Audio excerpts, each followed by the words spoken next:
여러분 안녕하세요.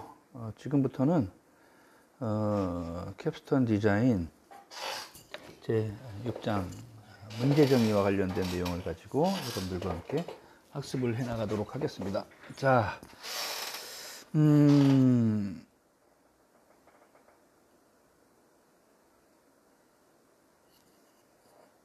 이번 차시 여러분들 학습할 내용 한번 확인을 해 보도록 할게요. 자, 문제 정의에 대해서 여러분들 설명할 수 있다. 문제 인식을 하고 나서 그 중에 이제 진짜 문제들을 뽑아내고 그것을 이제 정의하는 것을 지난 시간에도 조금 공부를 했습니다. 이번에는 그래서 그 문제 정의하는 것을 다시 한번 반복해서 여러분들과 함께 학습을 해 나가고요. 문제라고 인식된 그런 것들, 즉 인식된 문제와 그 중에서 진짜 문제를 구분해서 여러분들이 설명할 수 있도록 이렇게 하는 방법을 학습을 해 나가고요. 그 다음에 5Whys, 이 방법을 활용을 해서 진짜 문제를 정의할 수 있는 그런 훈련을 하도록 하겠습니다. 또 파레토라고 하는 도표를 활용해서 진짜 문제를 정의하는 방법을 연습을 할 것이고요. 그 다음에 원인과 결과 도표를 활용을 해서 또 진짜 문제를 정의하는 방법도 연습을 하려고 합니다. 우리가 이제 어떤 문제를 정의하고 이것을 해결하려고 하다 보면 그 문제가 갖고 있는 그 모순이 있죠. 손등과 손바닥 같은 이런 어떤 것이 있을 수 있는데, 이 모순은 크게 나눠서 이제 기술적인 모순과 그 다음에 물리적인 모순으로 이렇게 구분을 합니다. 그래서 기술적인 모순이란 게 뭐고 그 사례를 여러분들이 제시할 수 있고요. 그 다음에 기술적 모순 분석을 활용해서 진짜 문제를 정의하는 그런 방법도 여러분들 공부를 하게 됩니다.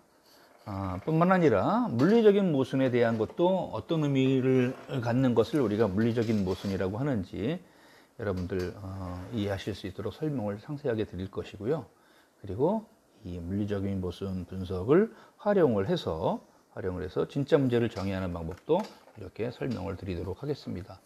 자, 그러니까 여러분, 우리가 지금 한 것은 이번 주에 여러분들을 같이 학습할 내용은, 자, 인식된 문제를 진짜 문제로 확정짓는 그 과정입니다. 그래서 할 수 있는, 여기에 적용할 수 있는, 진짜 문제로 이렇게 구분하는데 필요한 적용할 수 있는 방법 5가지 방법을 여러분들과 같이 학습하려고 하는 거예요. 자, 5Whys, 파레토 도표, 원인 결과 도표, 그 다음에 기술적인 모순 분석, 그 다음에 물리적인 모순 분석, 이렇게 5가지 분석 방법을 활용을 해서 진짜 문제를 정의할 수 있는 능력을 길러내도록 이렇게 하겠습니다. 자, 문제 정의하기예요. 자, 문제 정의의 개념. 한번 문제라는 것은 우리가 생각하는 현재 수준과 우리가 이상적으로 생각하는 목표치 사이의 갭을 우리가 문제라고 한다고 이렇게 개념 설명을 해드렸습니다. 자, 그렇다면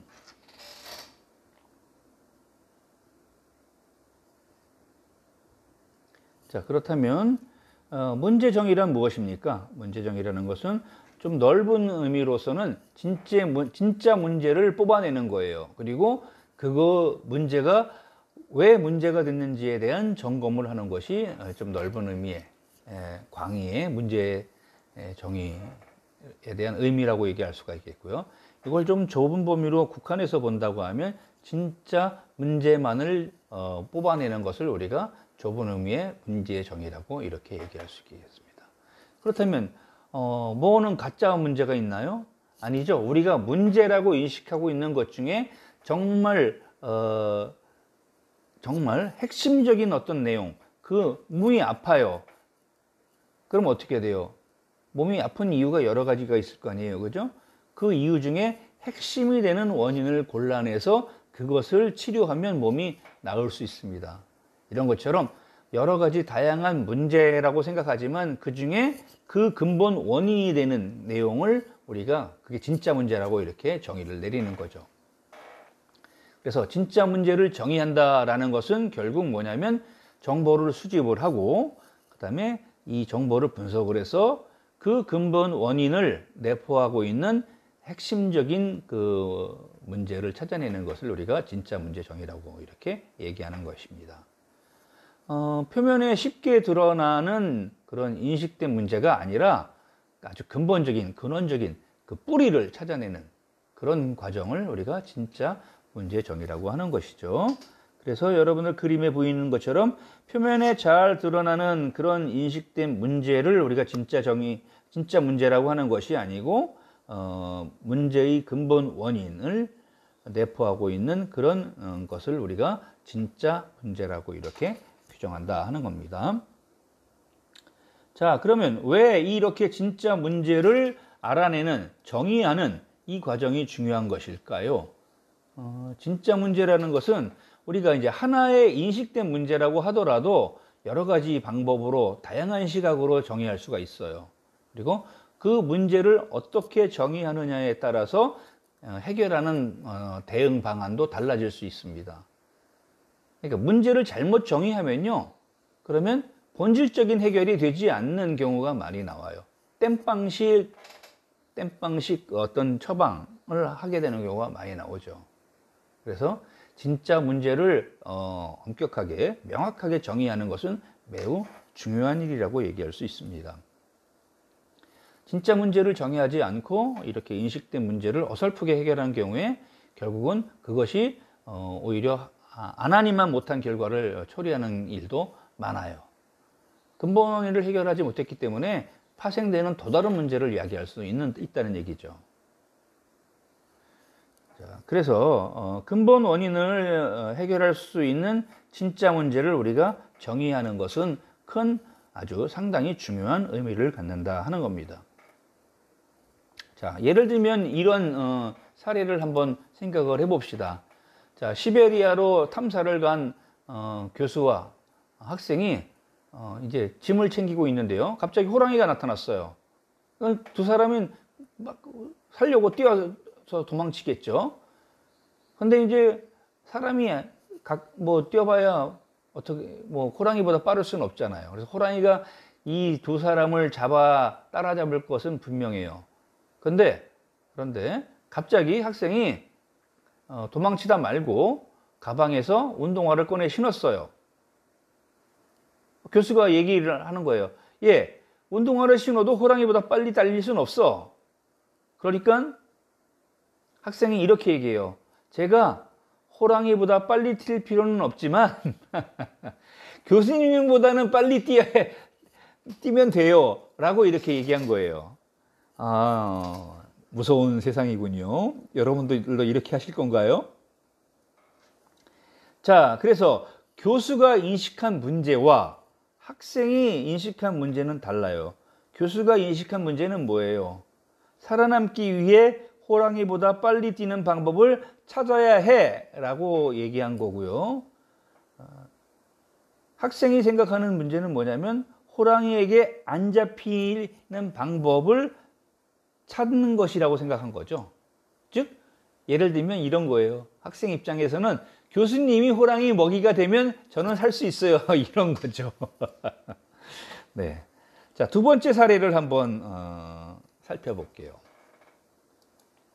두 번째 사례는 이제 어느 고층 백화점에 갔어요. 한 20층짜리 백화점이 있다고 쳐요. 아니면 요즘은 그 높은 건물에는 엘리베이터가 설치된 경우가 많으니까 여러분들이 일상생활 하면서 오르내리는 그런 빌딩이라고 생각을 합시다. 자, 근데 이 엘리베이터가 증축 공사를 하면서 느려졌다고 하는 그 엘리베이터 이용객들의 불평이 많아졌습니다. 그런데 엘리베이터 속도를 향상시킬 수 있는 방법도 없어요. 그러니까 건물주가 엘리베이터를 추가로 설치하라고 지시를 했습니다. 그 지시를 받은 건축 설계사는 그 엘리베이터를 추가로 설치하지 않고 이 문제를 해결할 수 있다고 했습니다. 어떻게 해결하는 걸까요? 그 해결 방안이 여러분 네, 여러분 여기 해결책이라고 제시한 내용이 바로 해결 방안이에요. 엘리베이터에 거울 하나 부착하니까 고객의 불만이 씻은 듯이 없어졌습니다. 즉 뭔가 느끼거나 즐기거나 관심을 돌릴 수 있는 그런 수단이 없었기 때문에 지루했던 거죠. 근데 지루함이 없어진 거예요. 그렇죠? 자, 그래서 사장이 인식한 문제는 어때요? 고객의 불만을 해소해 주려면 엘리베이터의 속도를 더 높일 수는 없으니까 엘리베이터를 추가로 설치해야 되겠구나, 이렇게 문의했어요. 근데 진짜 문제는 그게 아니라 고객의 불만을 해소시키기 위해서는 고객이 느끼는 지루함을 해소시켜 주는 것이다, 이렇게 이제 솔루션을 가져간 거죠. 여러분들 어떤 차이를 느끼시고 있으신가요? 자, 그 다음에 이런 내용 말고 또 실제로 코카콜라라고 하는 음료 회사에서 제시한 사례를 한번 생각을 해봅시다.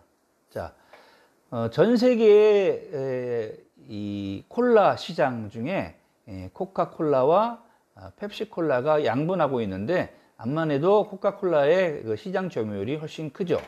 그 코카콜라의 시장 점유율이 떨어졌는데 떨어진 이유가 뭐냐 하는 거예요. 그것은 경쟁사인 펩시에서 TV 광고를 했는데, 어떤 TV 광고를 했냐면 블라인드 테스트라고 하는 기법을 이용해서 예를 들면 눈을 가리고 시음할 수 있는 잔에다가 펩시콜라와 코카콜라를 이렇게 따라 놓고서 눈을 가린 사람이 마시고서 펩시콜라를 선택하면 이렇게 광고에 내보내는 이런 방식을 가지고 광고를 한 거죠. 그래서 마치 펩시콜라를 선택한 사람이 훨씬 실제로 많았다는 건 아니에요. 코카콜라를 선택한 사람이 더 많았거나 잘 모르겠다고 한 사람이 많을 수도 있겠죠. 그런데 펩시콜라를 선택한 사람만을 광고에 등장시킴으로써 펩시콜라를 더 많은 사람이 선호한다라는 그런 이미지를 줬던 거예요. 이렇게 함으로써 콜라 시장에 어떤 영향을 미치는 이런 사례가 있었습니다. 여기서 여러분들이 느낄 수 있는 건 어떤 거예요? 그러면 코카콜라에서 이것을 이렇게 어떤 시장 점유율이 떨어지면 어떻게 대응을 했을까요? 어떻게 대응했느냐면 세 가지 방식을 썼어요. 자, 첫 번째는, 큰 것은 펩시콜라 맛이 나는 음료를 개발하는 것을 목표로 정했습니다.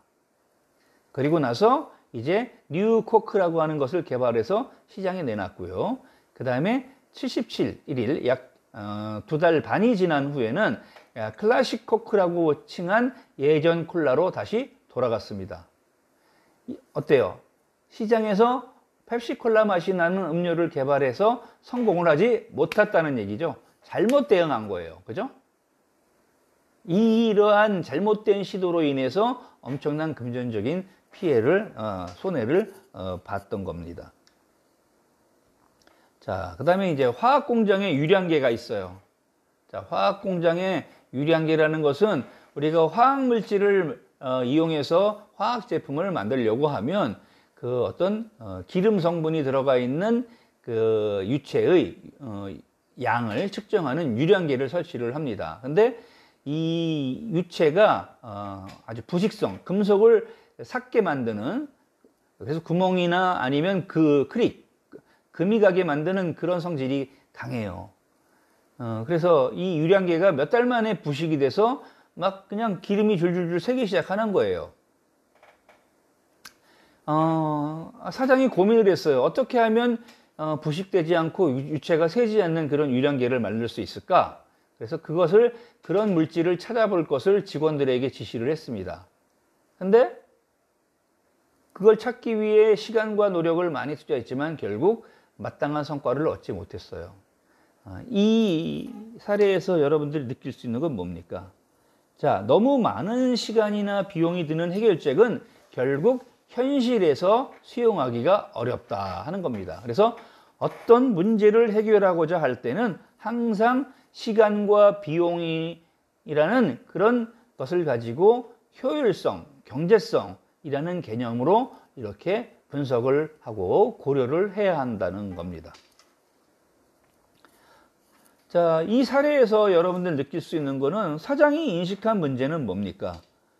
유체가 새는 것을 막기 위해서 썩지 않는, 녹슬지 않는 그런 물질을 찾아가지고 그걸로 유양기를 만들어야 되겠다. 이렇게 했는데 그거 발견하지 못하는 동안 계속 술술 새고 있었죠. 그죠? 이렇게 해서 결국 오랜 시간 고민했는데 그 해결책이 뭐가 되는지 아세요? 그 해결책은 결국 이 유량계가 썩기 전에 새로운 유량계로 바꿔주는 것이 좋겠다라고 결론을 낸 겁니다. 기가 막히죠. 그죠? 그 시간과 그 많은 비용이 헛수고가 됐던 그런 사례가 되겠습니다. 그래서 문제가 무엇인지 정확히 아는 사람이 정확한 해결책을 만들 수가 있습니다. 자, 이렇다면 문제를 정의하는 과정을 다시 한번 살펴봅시다. 우리가 넓은 범위에서 문제를 정의하는 방법은 이제 진짜 문제를 정의하고 거기에 덧붙여서 그거를 이게 왜 문제가 됐지라는 것을 점검할 수 있는, 따라서 이 점검한다는 건 뭐냐면 이 문제는 우리가 솔루션을 찾을 수 있는가, 해결 방안을 얻을 수 있는가. 그래서 지금 당장 어마어마한 돈을 투자해서 이거를 해결한들 결국 들어간 돈이 많으면 소용없잖아요. 그래서 해결할 만한 가치가 있는지, 그리고 현재 상황, 여건에서 해결 가능한 문제인지를 검토하는 게 이제 문제 점검입니다. 일반적으로 문제를 정의하는 과정은 여러분들 그림에 보이시는 것처럼 이제 관련된 그 문제와 관련된 정보를 수집을 하는 거예요. 수집을 하고 여러 가지 다양한 사례도 비교를 해서 분석을 한 다음에 근본 원인을 우리 케이스에 맞춰서 이제 원인을 찾고 이런 것 때문에 이렇게 됐구나라는 이유를 발견합니다. 그게 분석하는 거죠. 그리고 그 중에서 진짜 문제를 추려내는 거예요. 이런 거는 별로 중요한 건 아니었었어. 핵심은 이거였어. 이것만 고치면 다른 문제는 아무것도 문제가 안 될 거야 하고 찾아내요. 그 다음에 그걸 발견해내면 이 진짜 문제는 어떻게 하면 고칠 수 있지? 고치는데 비용은 얼마나 들어가지? 고쳤을 때 이거를 우리가 제대로 활용할 수 있을까? 이런 것들을 점검하는 게 문제 점검하기입니다. 이렇게 이제 4단계로 일반적인 문제 정의를 합니다. 자, 세세하게 다시 살펴보면요. 첫 번째 단계에서는 이제 문제 관련된 정보를 수집한다 그랬죠. 그래서 그 문제가 일어난 상황을 정확히 이해하기 위해서 아직 파악되지 않은 정보들을 구하는 겁니다. 그래서 관련된 데이터나 정보를 수집을 하고 그 문제에 친숙한 사람을 인터뷰하기도 하고, 그 다음에 가능하면 그 문제가 왜 일어났는지 직접 파악을 하고요. 그리고 이렇게 수집된 정보들을 체계적으로 정리합니다. 이 과정이 완벽하다라고 생각할 때까지 반복돼요. 보완됩니다. 자, 두 번째 단계는 어떤 단계죠? 두 번째 단계는 이제 근본 원인을 분석하는 단계예요. 앞에서 1단계에서 수집한 정보를 다양한 각도, 다양한 시각으로 분석을 하는 겁니다. 그래서 그 문제의 근본 원인이 뭐라는 것을 규명하는 단계예요. 이렇게 하기 위해서 다양한 분석 방법이 적용이 되는데, 뭐 벤치마킹을 한다거나 이런 제품의 장점, 단점을 분석하기 위해서 성공한 타사 제품을 가지고 자기 회사의 제품이나 기술하고 비교하는 방법이 벤치마킹입니다. 그 다음에 이제 OFD나 설문조사나 아니면 5Whys나 파레토 도표 이런 것들을 쓴다 그랬습니다. 근데 우리가 이제 본 강의에서 검토하려고 하는 것은 요 5Whys죠. 그러니까 요걸 한번 살펴보면요. 왜? 라고 질문을 하고 그것에 대한 대답을 왜? 왜 이런 일이 생겼지? 그러면 무엇 때문에 생겼다라고 하는 대답이 나올 거 아니에요. 그죠? 그 대답의 기초에서 문제 정의문을 수행해 나가는 그런 방법이에요. 그래서 문제에 대한 정답을 고쳐 나가는데 대개 5번 정도 질문을 하면서 그 문제의 정답을 계속 바꿔 나가는 겁니다. 그래서 최종적인 원인, 문제의 핵심에 도달하게 되도록 하는 방법이 5Whys예요. 자, 그 다음에 두 번째가 파레토 도표입니다. 이거는 설문조사 등을 통해서 수집한 그 문제의 원인을 중요도 순서에 따라서, 여기서 얘기하는 중요도는 이제 예를 들면 정해진 기간 동안 몇 회 나타났는가 하는 그런 빈도수라든지 아니면 양이라든지 이런 것들을 가지고 그래프로 그리는 거예요. 그래서 상위 20%의 원인을 제거하면 통상적으로 하위 80%의 원인은 자동으로 해결된다라고 하는 2대 8의 법칙을 반영한 그런 도표 작성법이 되겠습니다. 자, 그 다음에 이제 원인 결과 도표, 우리가 생선표 도표라고도 하는데요. 자, 오른쪽으로는 머리를 그리고 왼쪽으로는 꼬리를 그려요. 그러고서는 이제 이 머리 부분에는 문제점을, 그리고 왼쪽에 머리와 연결된 등뼈에는 문제의 원인을 표시를 하는 겁니다. 그래서 체계적으로 원인을 찾아가는 그런 방법이 원인 결과 도표예요. 이 방식입니다. 자, 그 다음에 우리가 좀 하려고 하는 것이 제일 마지막에 나와 있는 모순 분석이죠. 그래서 트리즈라고 하는 에서 활용하는 방법인데요. 문제에 내포된 기술적 또는 물리적인 모순을 끄집어내서 그 근본 원인을 찾는 방법을 우리가 이제 모순 분석 방법이라고 합니다. 이런 다양한 방법들을 이용해서 근본 원인을 이제 찾아냈어요. 찾아내면 그 다음에는 세 번째 단계에서는 진짜 문제를 정의를 해야 되겠죠. 그래서 진짜 문제를 정의하려고 하면 반드시 우리가 어떤 형식을 가지고 문장을 만든다고 그랬죠. 어떻게? 어떤 목적을 위해서 어떤 목표를 달성하자, 무엇을 위해서 무엇 하자라는 형식으로 이 정의문을 작성을 합니다. 그래서 앞에서 또 지난주에 정의한 진짜 문제가 해결할 가치가 있는 것인지, 현실적인 제약이 있는데, 예를 들면 우리가 자본 비축이 너무 부족해요. 돈이 많이 드는 거는 감당하기 어려워요. 이런 문제가 있을 수 있잖아요. 사람이 없어요. 그거를 가능하도록 하고 투입될 인적 여력이 없어요. 그러면 그거 어떻게 할 거냐? 미뤄둘 거냐? 포기할 거냐? 이런 것들이 나올 수 있잖아요. 그래서 이 4단계 문제 점검하기 위해서는 우리가 해결할 수 있는 문제인지 아닌지를 미리 확인하는 과정입니다. 이 확인 과정을 통해서 할 수 있다 하면 거기에 시간이나 아니면 금전적인 그 자원을 투입을 하는 거고요. 이거 도저히 우리가 감당할 수 없어 하면 이제 이런 것들을 투입하지 않고 하는 거죠.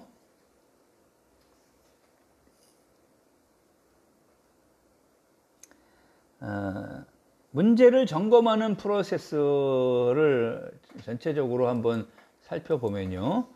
앞에서 나왔던 내용들인데 일단 진짜 문제 해결을 하기 위한 진짜 문제에 대한 정의문을 썼어요. 그죠? 무엇을 위해서 무엇 하자라고 썼습니다. 그러면 그 하자가 해서 나온 결과물이 해결할 만한 가치가 있는가라는 것을 판단합니다. 그래서 있다라고 하면 밑으로 내려가서 혹시 기존의 회사나 아니면 어디에 해결책이 제시된 게 있는가를 찾아야 돼요. 그죠? 그래서 있다 하면 기존 해결책을 활용할 수 있는가, 돈이 필요한가, 그 해결책을 유료인가 무료인가 이런 것들을 이런 판단하는 거죠. 이제 이렇게 해서 하고, 만약에 기존 해결책이 없어요. 없으면 그러면 어떻게 해야 돼요? 신규로 만들어야 되는데 그 신규로 해결 방안을 개발을 해야 되는데 이 문제 해결 방안을 만드는데 필요한 자원이 우리 내부 역량으로 충분히 지원 가능한가라는 것을 따져야 돼요. 그래서 있으면 그러면 시간이 있는가, 그 시간이 충분한가, 적합한가 라는 것을 또 판단합니다. 판단해서 여유가 좀 있고 아니면 뭐 이리 하네요. 그러면 이제 드디어 아이디어를 도출하는 단계로 가는 겁니다. 그렇지 못한 경우에는 이제 여러분 이 문제 점검 플로우 차트에 보이는 것처럼 이제 중간에 다른 길로 빠져서 포기하게 되는 거죠. 이런 절차를 가지고 여러분들 이 사실은 뭐 모든 일들을 다 이런 식으로 점검할 수도 있겠죠. 자, 그래서 앞에서 그림에서 보여드렸던 문제 점검에 대한 세부 내용을 한번 살펴보면